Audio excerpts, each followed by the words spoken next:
Hello there, this is DM Nell, and this is Sotdl Talk. And today's episode, we are going to be talking about something that is near and dear to my heart, and that is the magic system of Shadow the Demon Lord.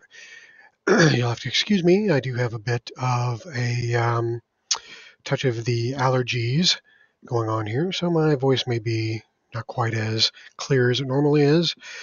But we'll get through it. So here we go. The chapter on magic in the core rulebook starts on page 110. And there's a lot of useful information in this chapter, as you can imagine. Everything having to do with magic and Shadow the Demon Lord is detailed here, but it's not always as clear as you would think. Because quite a few people do get confused about certain aspects of the magic system. So hopefully this video will help to clarify some of those things and make it a little bit more intuitive as far as how magic works and how you acquire new spells and things like that. So just kind of going real quickly through the first page here. It talks about how magic affects the world in which this game is played. Talks about gods and monsters, talks about magical heritage, objects of power, how one goes about learning magic through scholarships to learning academies, things like that. The next page talks about the traditions of magic. So this is where this particular magic system kind of diverges from other magic systems that are more prevalent out there. And the tradition of magic basically is a category that the spells fall under that makes them, similar in nature. So there are traditions that fall under the intellect attribute, which you can see on this on page 111. You can see that there's a chart here, and it shows that there are traditions that fall under the intellect column, and then there's traditions that fall under the will column. Now, the traditions that fall under the intellect column basically uses the intellect modifier for casting and that sort of thing. And then, conversely, the ones that fall under the will column uses the will modifier. So clearly, if you have a character, if you have a character that has a high intellect, then you would probably lean towards these traditions. Or if you have a character with a high will, you would lean towards these traditions. Although it's possible to have both, decent intellect and will scores, so you can mix and match traditions as you choose or as you please.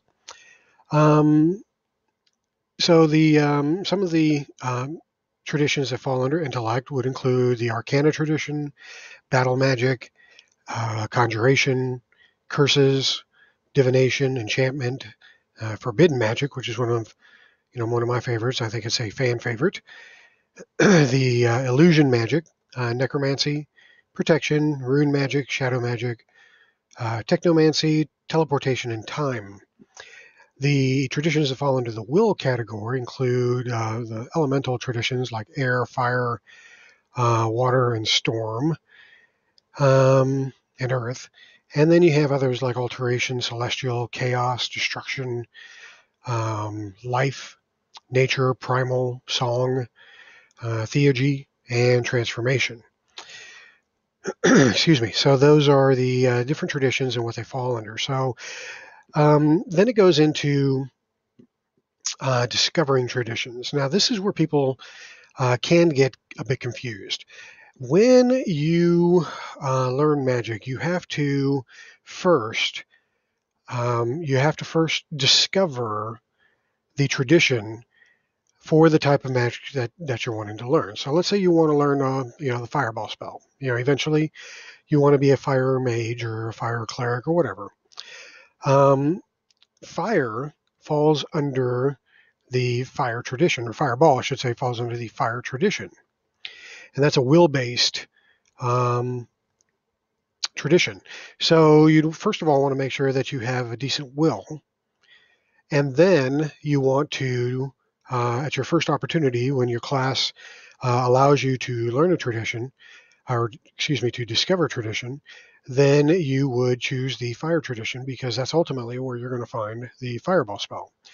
So discovering traditions is something that is a bit confusing for some, and it really makes sense once you understand it, but it kind of takes some explanation to get it. So that's what I'm here for. I'm here to explain it to you.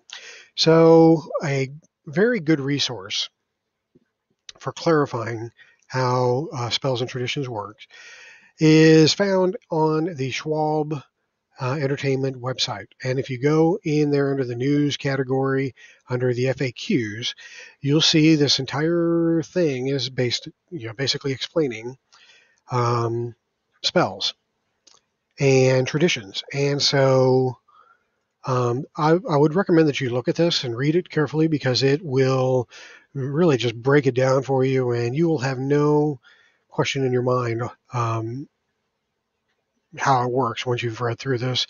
And even if you did have questions in your mind, there are graphics that exactly, that not only spell it out for you, but also illustrate it for you.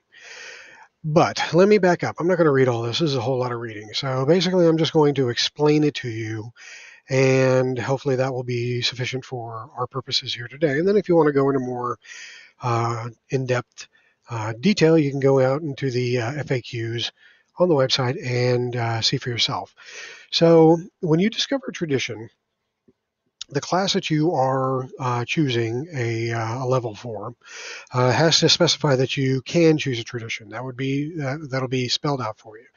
So, for example, if you're going for the wizard, and I just happen to have the Paths of Power supplement here, and looking at the wizard, if you choose a wizard at third level, it says right here under the magic category, you either discover a new tradition or learn one spell from a tradition you've already discovered. That's pretty straightforward. I think you can figure that much out for yourself. But it's when you start at the first level of magician, is where it can get a little bit more confusing. So let's go back up here and let's find the novice paths. Here we go. All right, so you see right here where it says level 1 magician, under magic, it says you make 4 choices, discovering one tradition or learning one spell for each. So that causes a lot of head scratching when you first read that. You make 4 choices, discovering one tradition or learning one spell each. So a better way to understand this is that there's really only 2 choices to make when it comes to learning magic in this game. You can either discover a tradition, that's one choice, or you can learn a spell for a tradition that you already know. So when it says you have 4 choices, then those are really the only 2 options you can make for those 4 choices. So this is your first class where you can cast any type of magic. So obviously you need to, with these 4 choices, you need to choose some traditions, right? So the tradition that you would choose first would likely determine the first spells that you choose.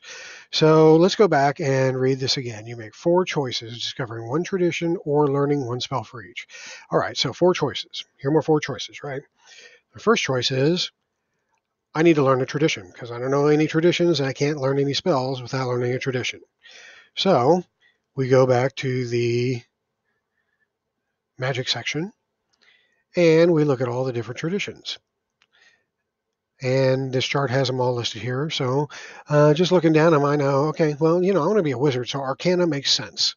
I'm going to pick Arcana first. Okay, that's my first choice. Out of my 4 choices, I've made one choice, and that is discovering the Arcana tradition. Now, whenever you discover a tradition, you automatically get a 0 level spell as part of discovering that tradition. So when I look at the Arcana tradition and all the spells that are under it, you can see that there are only 2 0 level spells, or excuse me, 0 rank spells, not level. And the 2 spells are Arcane Armor or Magic Dart. So since I chose the Arcana tradition, I discovered it, I automatically learn one of those 0 level spells to go along with that choice. So it's actually kind of a twofer. You not only discover the tradition, but you also get a 0 level spell to go with. So I would pick one of those 2 spells. I don't have to do this right at this moment because I still have 3 other choices to make in order to finish out my magic selections for my first level, my first novice level of magician. So going back to the spell list or the tradition list, I can discover another tradition that could be my second choice, or I could choose a spell for a tradition that I already know. So since I chose Arcana as a tradition, what I could do if I wanted to was to choose another spell from that tradition, and that spell has to be of a rank that is equal to or less than my power score.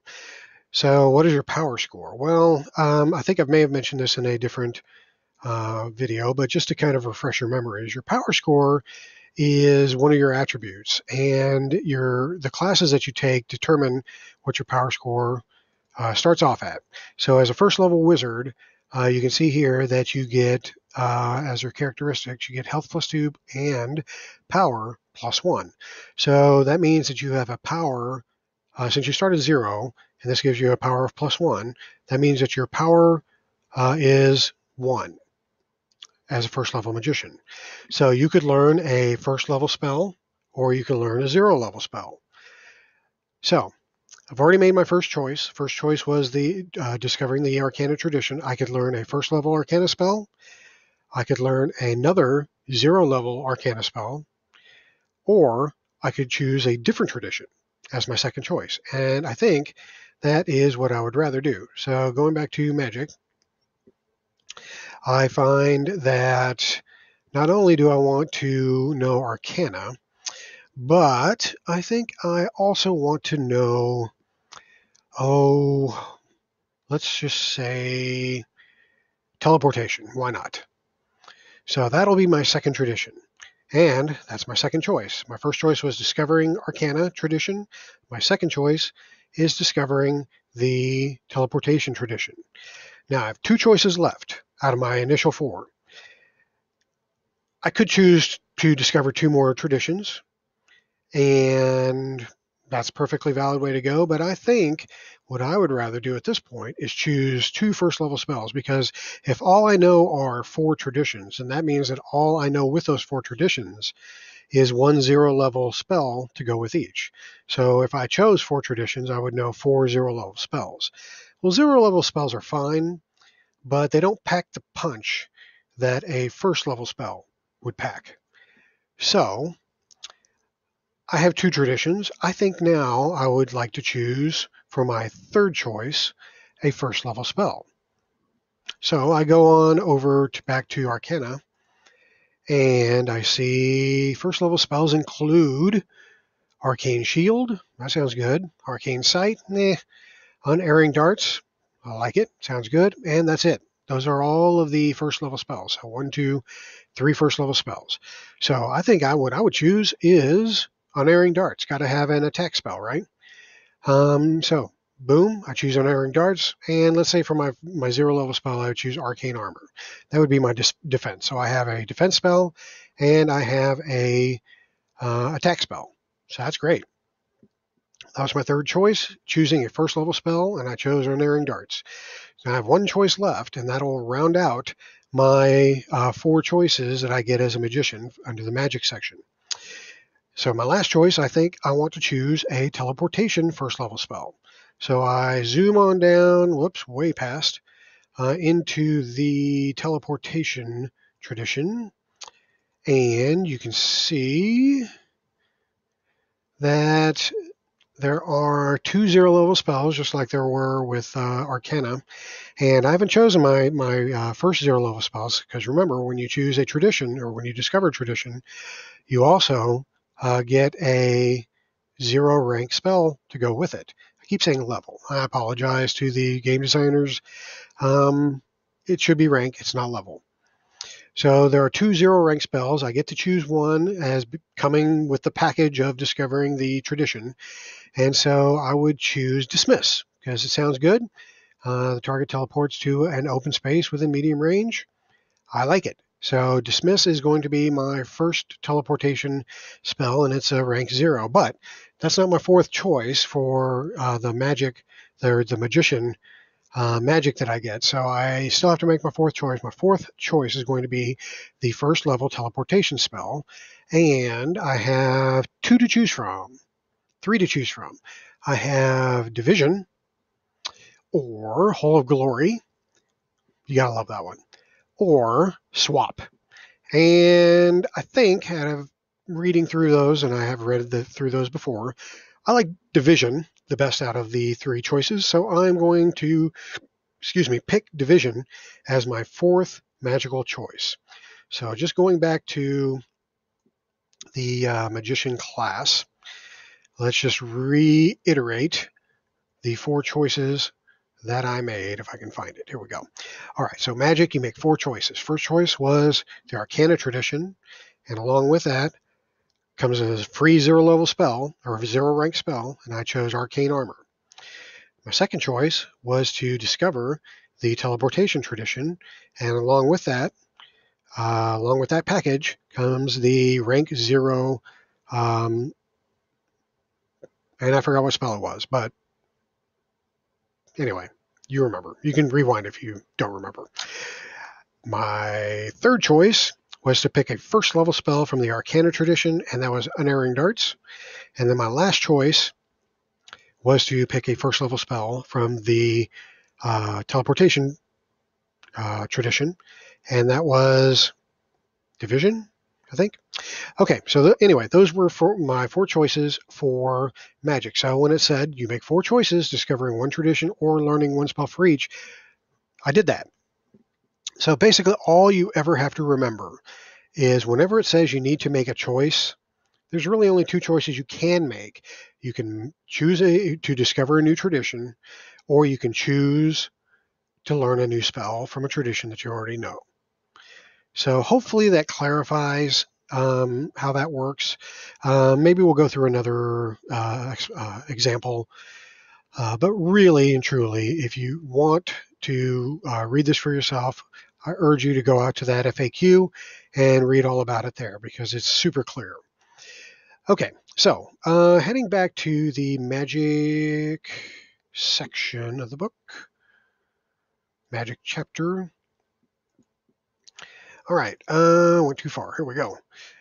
So in discovering traditions, okay, so it tells you about discovering traditions, which we just went through. And then it goes into dark magic traditions. So essentially there are some traditions that are considered dark magic. And that is a type of magic that has a either a requirement or has a kind of an effect on the person that chooses to learn that tradition. And those are denoted by the asterisk on this chart up here. So you can see curse, forbidden, necromancy. Those appear to be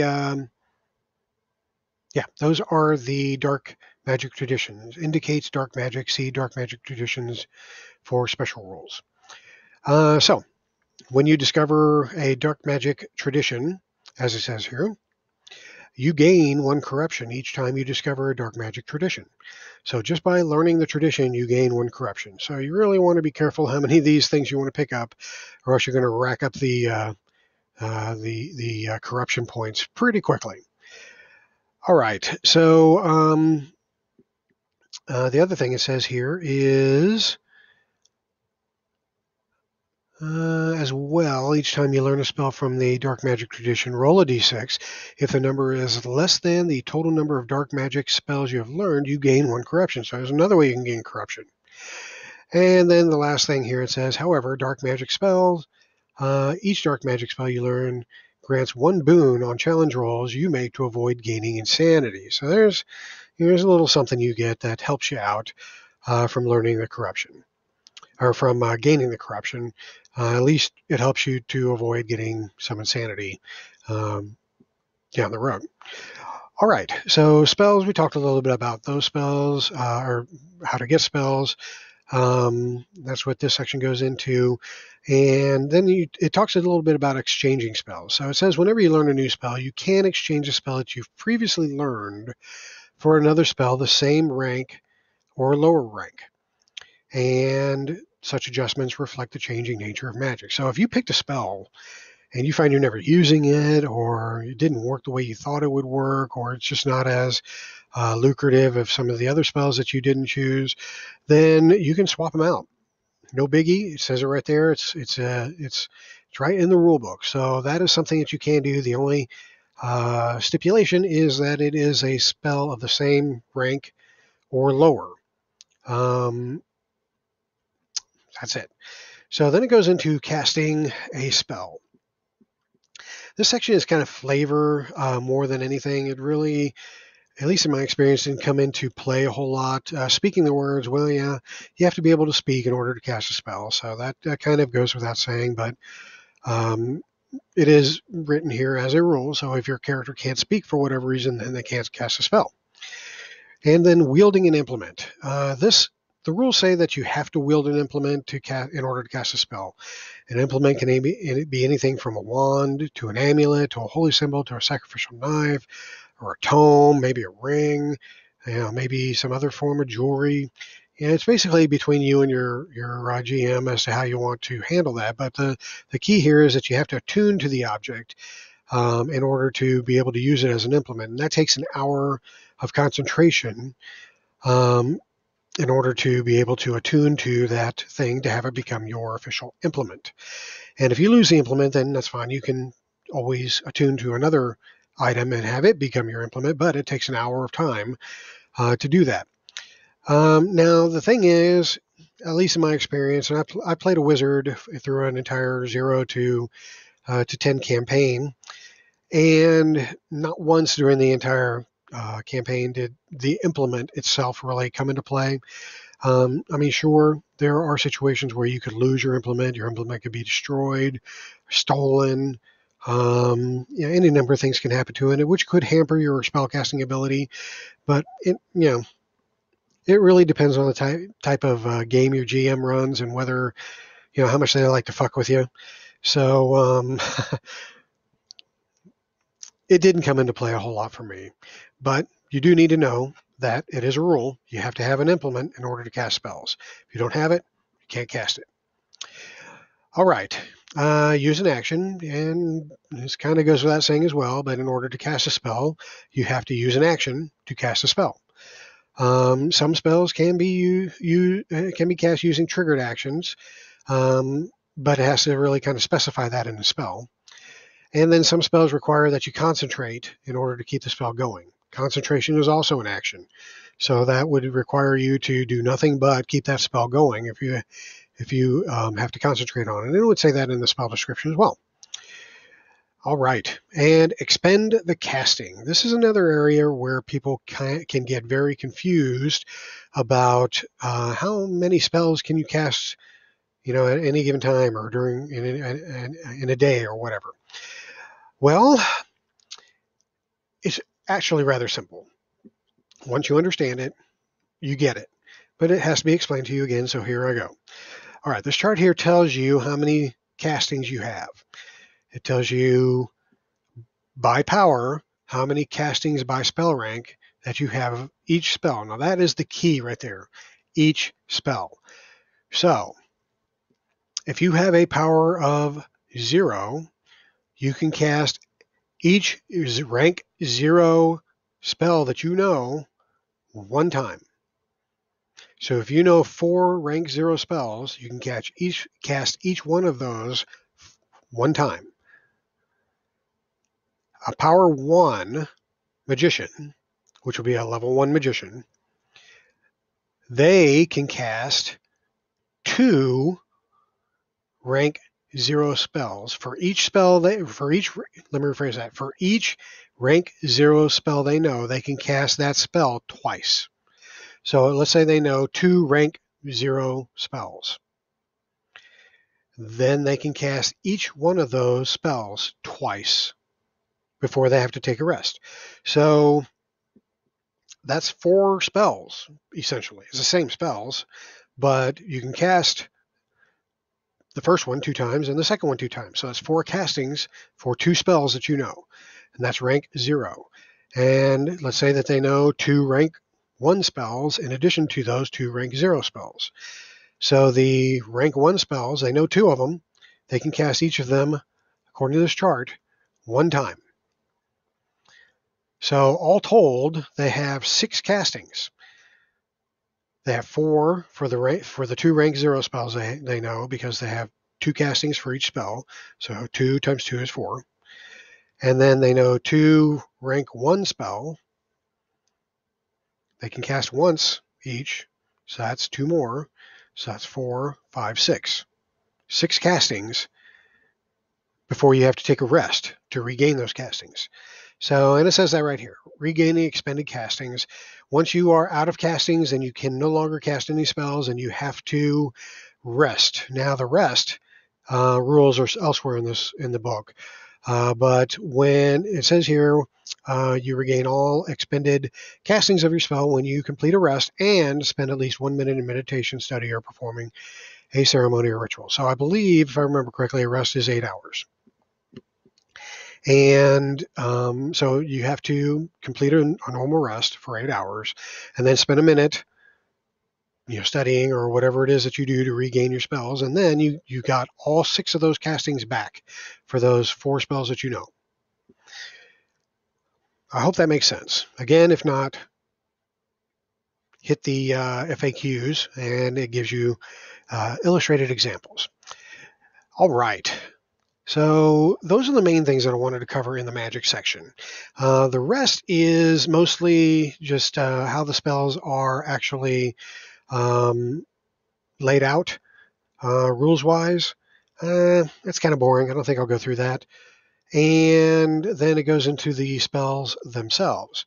Now, I think for the rest of this, I'm going to talk about some of my favorite spells and maybe cover some of the things that we're skipping over. But I do want to highlight some of these spells because this game has the coolest spells.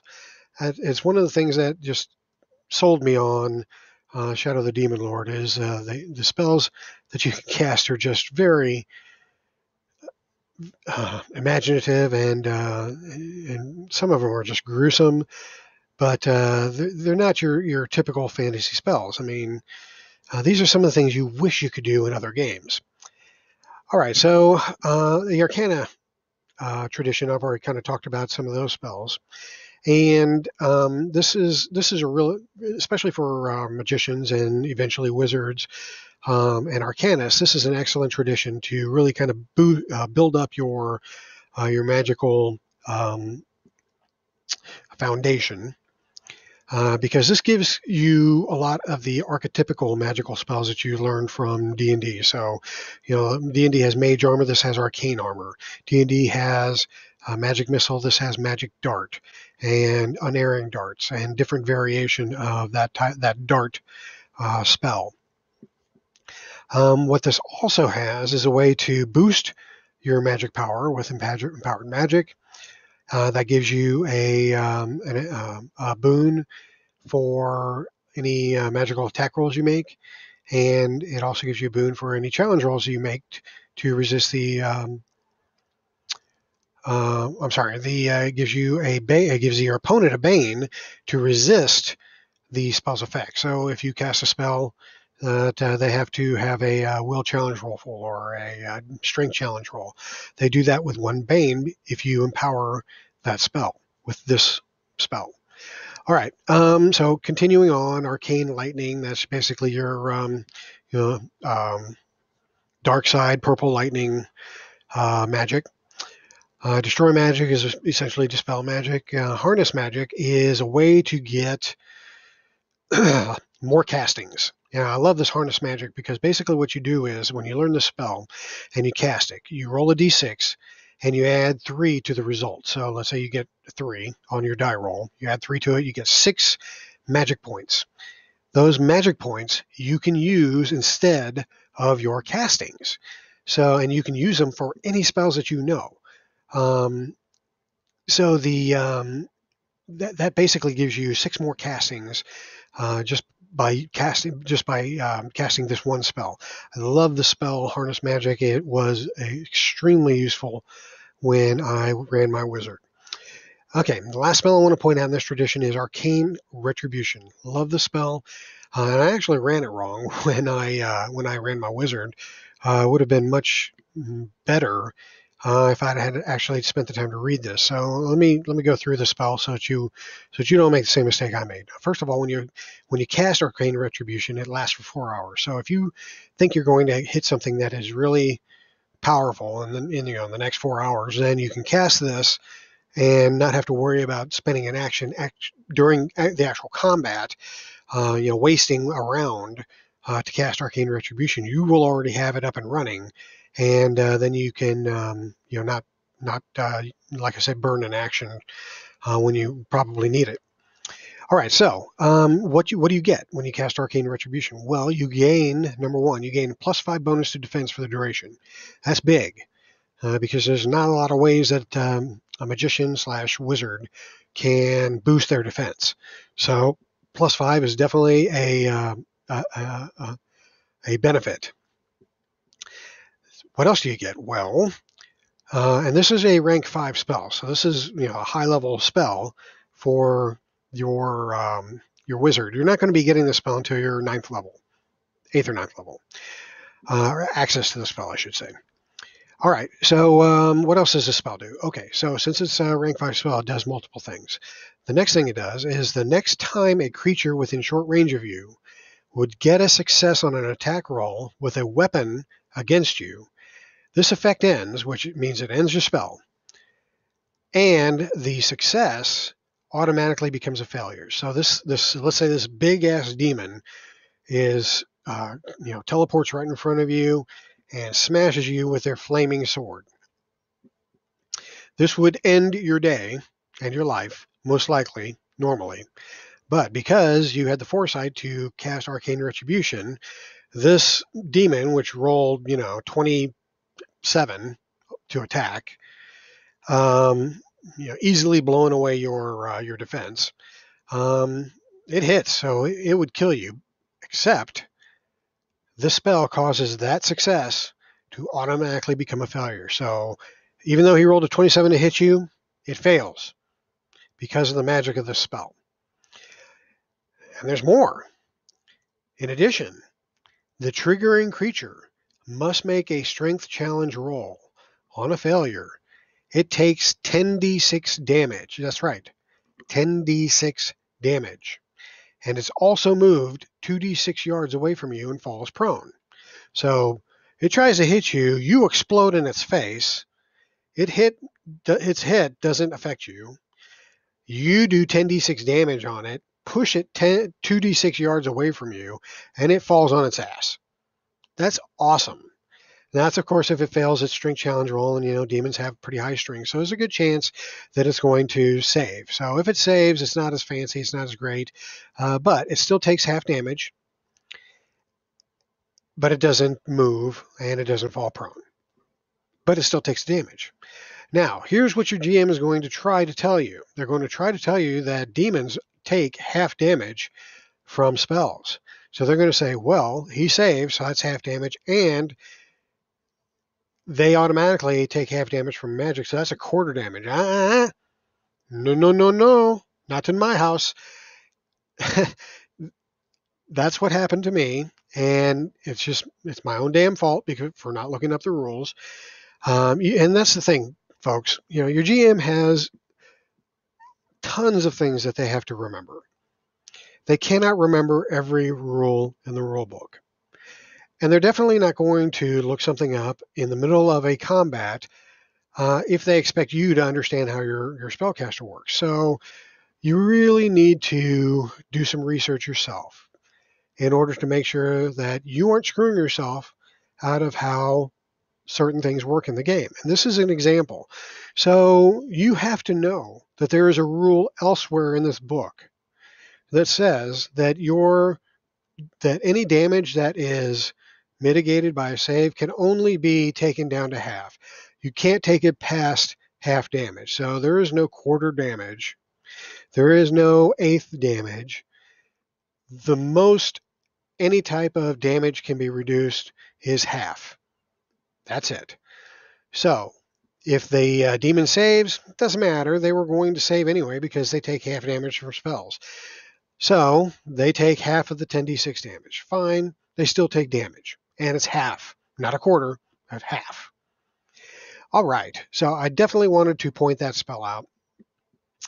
If you want to have a battle mage, then the battle tradition is, an obvious choice for you. Let me continue onward here and pick another. All right, destruction. I really like the destruction tradition because what happens is a lot of times many spells that you choose will require one of two things. It'll require you to make an attack roll, or it will require the target to make a challenge roll to mitigate the damage or mitigate the effects. The destruction tradition doesn't require either of those things. There is a cost, and you have to be willing to pay the price for this magic to work. But there are times where you can't afford to miss on the next attack. You can't afford to have that target make their challenge roll to take half damage or whatever, or to negate the effects altogether. You really need to have your spell work this next round. So one thing that I found is the destruction tradition is perfect for those situations in which you really have to have that spell work. So how does it work? Well, let's take a look at a couple of these 0 level spells that we have here. So the first one is Break, and this only works on objects. It doesn't work on creatures. So let's say there's a door in front of you, and you need to bust through the door. Then you can choose to take a point of damage yourself, and then the target takes damage equal to its health. That's important. Equal to its health. That means it's destroyed. Whenever an object takes damage equal to its health, it's destroyed. So that is awesome. You got a door in front of you, you cast Break, boom, the door is destroyed. And all it cost you was 1 point of damage. Now let's say you need to you got some big baddie in front of you, and you really need to make sure that this big baddie is not in your face into the round, and you got to take it out, but it's been rolling extremely well against your spells and only taking half damage. So you choose to cast the Ruin Destruction spell, and that targets one creature or object. Again, you have to take 1 point of damage yourself in order for this thing to work. However, once you take that point of damage, then the target takes 1d6 damage if it's a creature. And then it must make a string challenge roll and becoming fatigued for a minute on a failure. But there's no attack roll. You don't have to roll to attack that. Therefore, if it's imposing a bunch of banes on you, and that's what happened to me a lot, I would have 3 or 4 banes imposed upon me by all these creatures that are running around. Which means that if I had to make an attack roll, I was going to fail, and if those banes affected the or if they had boons versus my magic, then they're going to make that save. Then they're going to make that challenge roll. So this is a great way to avoid all that stuff. You take 1 point of damage, and the target takes a d6 damage. Boom, that's it. They take the damage. Now, they still must make a strength challenge roll or become fatigued. That's a secondary effect. You have your primary effect in the bag, and that is that the creature takes a d6 damage, period. No attack roll, no challenge roll. They take the damage. All right, so that's the destruction domain. And there's some fantastic spells in here. Disintegrate, just awesome. They all require that you take damage to cast these spells. That's the cost of the destruction. You're destroying a part of yourself, basically, to make sure that the spell works. All right, let's see what other spells I can highlight here. Forbidden. Oh, I cannot do a video on spells without covering the forbidden magic. All right, this is if you think about Shadow of the Demon Lord, you have to equate the forbidden tradition of magic with this game, because this game would not be the same without this tradition. So as you can see, it's a dark tradition. So you gain a corruption just for just for discovering the tradition. You gain a corruption, and it makes sense too, because if you're casting these spells, you're a corrupt motherfucker. So let's look at some of these spells. You got the 0 level spell, or 0 rank spells, which are Black Tongue, allows you to let's see, for the duration, you make intellect and will challenge rolls with a boon against demons, devil spirits, and undead. That's actually really helpful if you fight a demon, because the demons typically have ways of mitigating your magic, so you might as well have a way to mitigate their defense against magic. Harm. All right, one creature that you can see. Invisible barbs tear at the target's body. Make an intellect attack roll against its strength. On a success, the target takes a -5 penalty to health for 1 minute. If you roll an attack roll of 20 plus, then the penalty to health is -10 instead of -5. So you can just imagine invisible barbs ripping at this thing, and it temporarily reduces its health by 5 points for a minute, or 10 if you roll really high. So that's pretty cool. But let's move on, because there are much better spells. In fact, we're hitting one right now. So you hit Obedience. You hook the target's soul. Basically, for the next minute, the target must choose at the end of each round whether to take a d6 damage or become compelled. So you either control it or it takes damage. That's pretty cool. But the next spell is archetypical Shadow of the Demon Lord spell, Hateful Defecation. This is where it's at, people. It affects one living creature with a physical body within medium range. The target's guts twist and rumble noisily. If the target's health is 10 or less, it dies instantly. Streams of blood and feces gushing from all of its orifices. Does that not bring just an immediate visual to mind? A grotesque, gloriously grotesque visual. All right. If its health is higher than 10, then you have to make an intellect attack roll against the target's strength. On a success, the target takes a d6 plus 2 damage and becomes dazed for 1 round, as its guts violently and spectacularly expel their contents. So it shits itself. If this damage incapacitates the target, then excrement, organs, and blood explode from the body, which instantly brings about its death. Each creature within 2 yards of a point in the target's space must make a will challenge roll, and on a failure, it becomes impaired for a round, because it just got exploded on by a bunch of shit. This guy's bowels just exploded, and his guts and his organs are sprayed all over you. Of course, you're going to be impaired for a round as you wipe the shit off of you. Love this spell. On attack roll 20 plus, the target takes a d6 extra damage. All right, what other wonderful spells do we have here? Tongue Rip. Yes, your tongue is ripped. Is this the one where it rips? Yeah, it forks your tongue, and you take over the target's mouth for as long as you concentrate. That's pretty cool. But Ravenous Maggots, that's a second level or second rank spell. Hungry maggots fill the target's belly, dealing 2d6 damage to it. At the end of each round, for the duration, the target must make a strength challenge roll, and on a failure, it takes a d6 damage and becomes impaired for 1 round. On a success, there's no effect, and on the third success, the target vomits a knot of squirming maggots and the effect ends.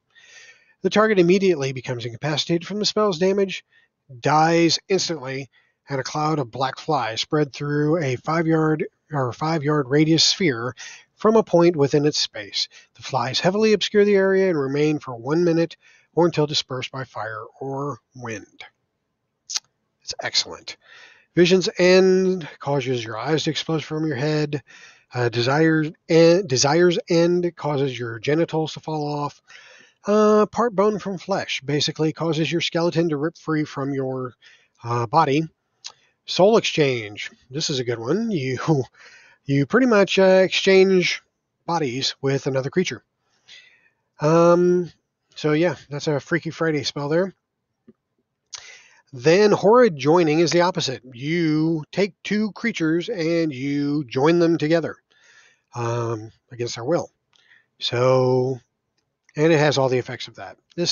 Anyway, the Forbidden Tradition.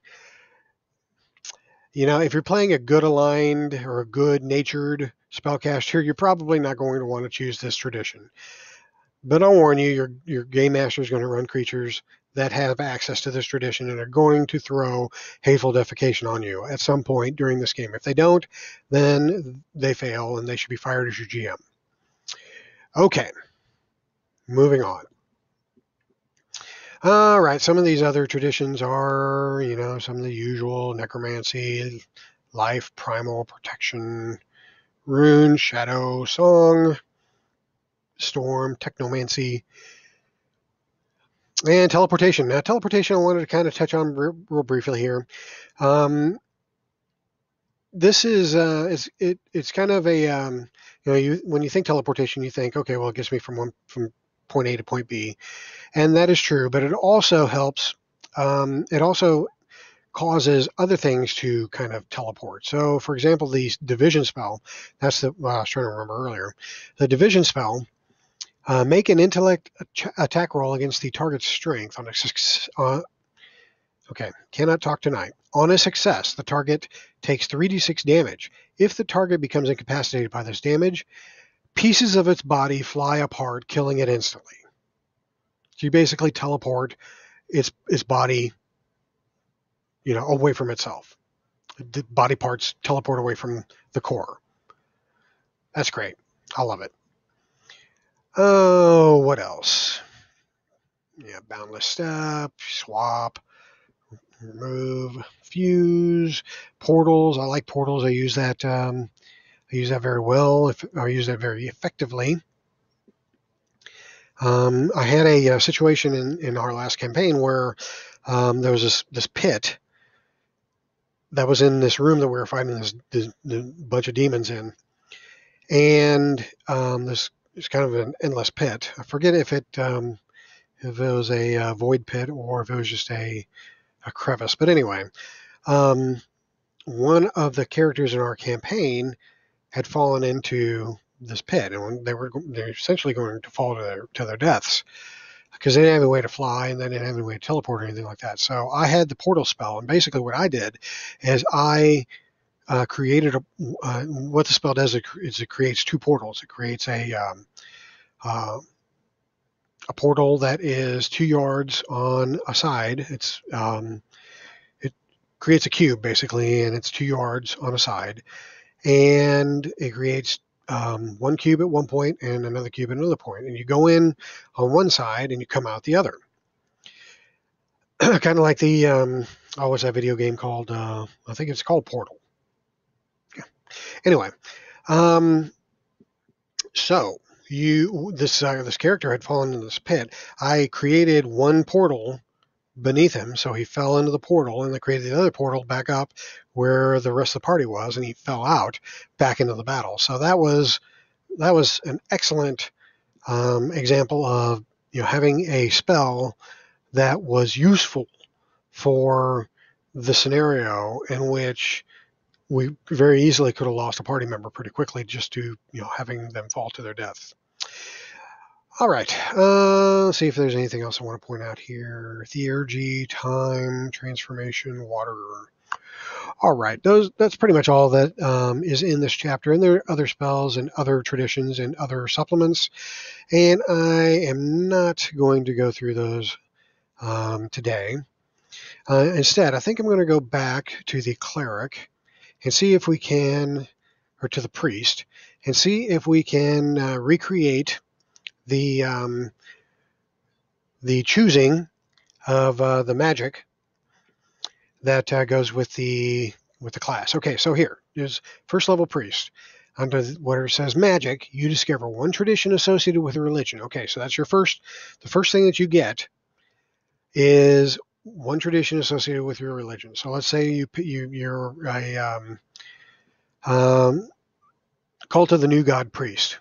So your associated traditions are up here, and they can be celestial, life, or theurgy. So what this is saying is that you automatically discover one of these traditions. So we'll say life. Why not? All right, and along with that life tradition discovered, you get a 0 level spell that goes with it, because that's a package deal, remember? All right, so that's the first part of this. The second part is then make 2 choices.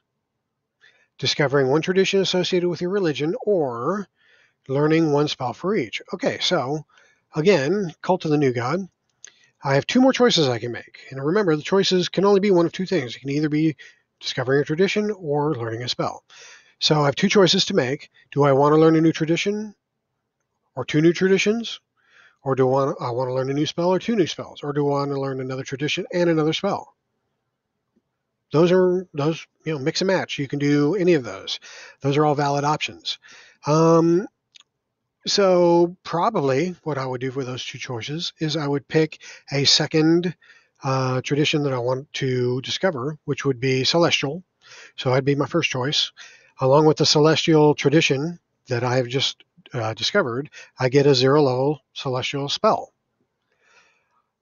Then the last choice I make, I'm going to choose a first level spell, because remember, you can choose, if you choose a spell, then you can choose a spell from a tradition that you already know, and has to be of a power or a rank equal to or less than your power score. And your power score here would be 1.